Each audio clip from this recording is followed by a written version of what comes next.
अभी हम लोग कुछ बेसिक फंक्शन के बारे में बात करेंगे, उसका करस्पॉन्डिंग ग्राफ, साथ साथ उसका डोमेन और रेंज जो हमें पता होना चाहिए ताकि आगे के प्रॉब्लम को सॉल्व करने में इससे हेल्प मिलेगा। ठीक है, तो सबसे पहले हम लोग बात करते हैं type of a function. Type of a function, type of a function.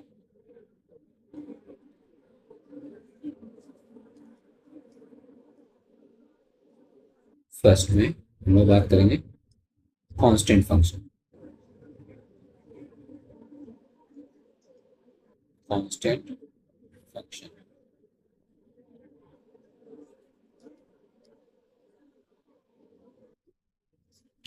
Constant function में मान लेते हैं कि कोई y की वैल्यू, मतलब एफ एक्स की वैल्यू जो है एक कांस्टेंट सी है for all value of x. मतलब एक्स के प्रत्येक वैल्यू के लिए जो एफ एक्स की वैल्यू है वो एक कांस्टेंट सी है। ठीक है, या ऐसा भी हो सकता है, कैसा कह दे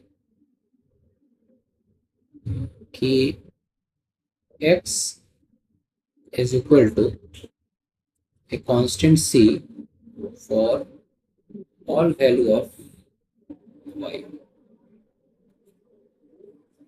अगर इस तरह का ग्राफ अगर पूछता है तो हम लोग इस तरह से प्लॉट करेंगे। देखिएगा,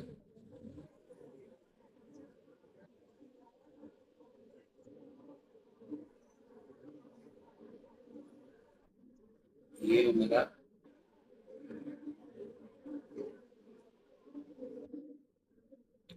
कांस्टेंट फंक्शन है।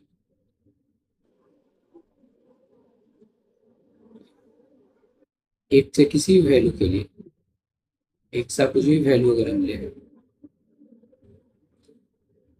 एक सा कोई भी वैल्यू के लिए y की वैल्यू जो है वो हमारा c है। एक सा कोई भी वैल्यू के लिए y का वैल्यू हमारा c है। कुछ भी वैल्यू अगर x लेंगे तो y की वैल्यू हमारा c मिलेगा।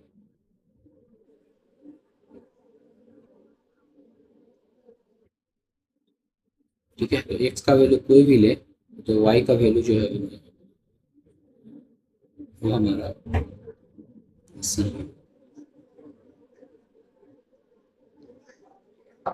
मतलब ये जो ग्राफ होगा, जो ग्राफ हमारा होगा वो पैरेलल टू एक्स एक्सिस।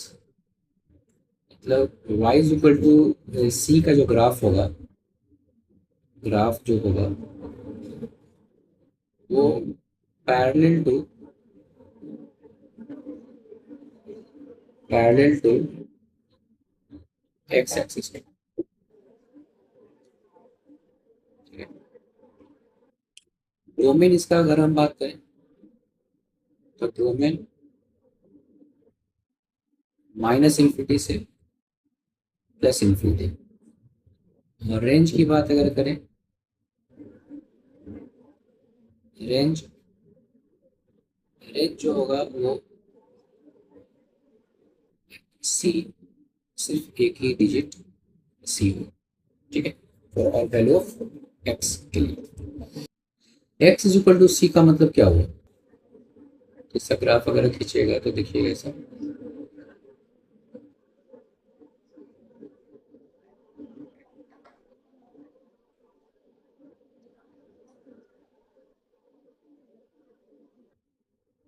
ये एक्स एक्स की वैल्यू सी है, मतलब for all value of Y X coordinate जो होना चाहिए वो सी ही होना चाहिए। ठीक, कैसा ग्राफ होगा, यहाँ ध्यान से देखिएगा, ये ग्राफ कैसा होना चाहिए? For all value of Y X की वैल्यू सी, मानते हैं एक्स का वैल्यू सी है। ठीक है, एक्स की वैल्यू जो है यहाँ पे वो सी है।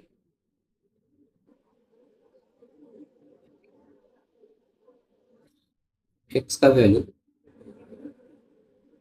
देखिएगा, एक्स का वैल्यू हमारा सी मान लेते हैं,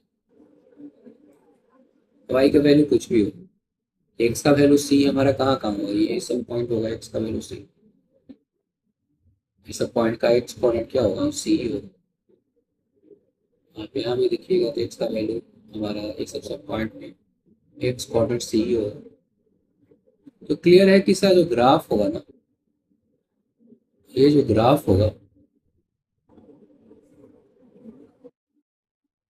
ये पैरेलल टू वाई एक्सिस होगा।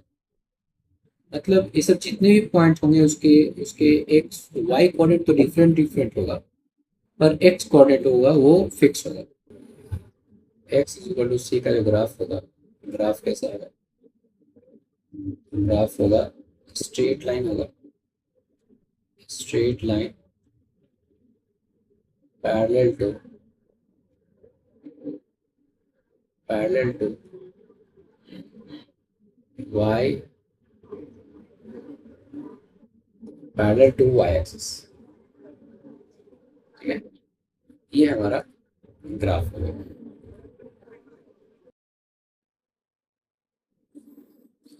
अब हम लोग बात कर रहे हैं next point, linear equation. Linear linear equation,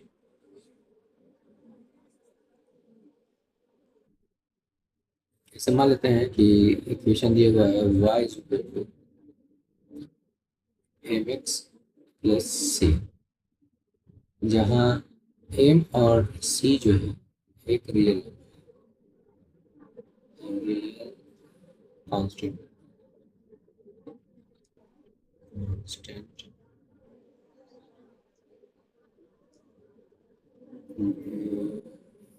real constant.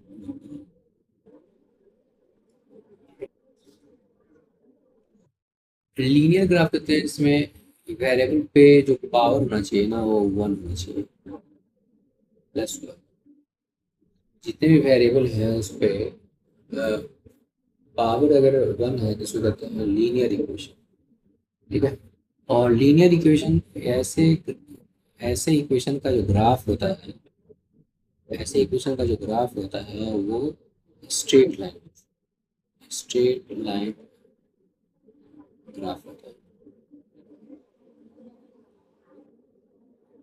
ठीक है, तो ऐसे इक्वेशन का जो ग्राफ होता है वो स्ट्रेट लाइन होता है। ठीक है, अब इसमें एम क्या है, तो एम है, एम को हम लोग टैन थीटा कहते हैं, इसको हम लोग कहते हैं slope, slope of straight line. Theta क्या है, तो थीटा है angle made by straight line with with positive x axis. ठीक है, ठीक है। और सी क्या है, अगला जो नेक्स्ट पॉइंट है बी, बी है हमारा, बी है वाई इंटरसेप्ट। बी जो है वो है वाई इंटरसेप्ट।